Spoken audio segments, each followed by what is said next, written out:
এই যে দেখো আমার চাচা চাচি আর ছোট মানুষের মতো আমাদেরকে মানে আমরা মনে হইতেছে যে ছোট মানুষ আমাদেরকে সালামি দিতেছে। তা আমি সত্যি কথা বলতে গেলে এই প্রথমবার মানে আমার লাইফে এই প্রথমবার আমি এমন ভাবে সালামি পাচ্ছি, এটা আমার সত্যি কথা। তা আমি অনেক খুশি, আমি ইচ্ছা না থাকা সত্ত্বেও আমি অনেক অনেক আনন্দ সহকারে কাকার কাছ থেকে সালামিটা গ্রহণ করবো। এই যে কাকা আমাকে সালামি দিচ্ছে। তোমাদের বিয়ে হয়ে গেছে তো কি হয়েছে, তোমরা তো এখনো ছোটই আমাদের কাছে।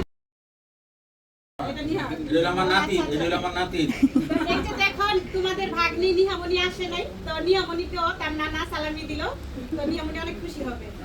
এখন হচ্ছে আমার পক্ষ থেকে বা ওদের দুলাভাইয়ের পক্ষ থেকে শালাশালির জন্য সালামি, তো ওইটা ওর দুলাভাইয়াদেরকে দিবে। তো এই যে ঈদের পর দিন আমরা চাচার বাড়িতে বেড়াতে আসছি, তো আইসা দেখি সবাই এক ড্রেস পরে আছে, সবাই এক ড্রেস পরে আছে। দেখো আরো আছে, তো ওরা কিন্তু ক্যামেরার বাহিরে মানে ক্যামেরার সামনে আসে না। তো যারা যারা আসছে তাদেরকে দেখাইলাম, আর তাদের ফ্যামিলির মধ্যে যে একটা মিল মোহাব্বত ওইটা দেখে আমার অনেক ভালো লাগছে। তো সবাই সবার জন্য দোয়া করবে।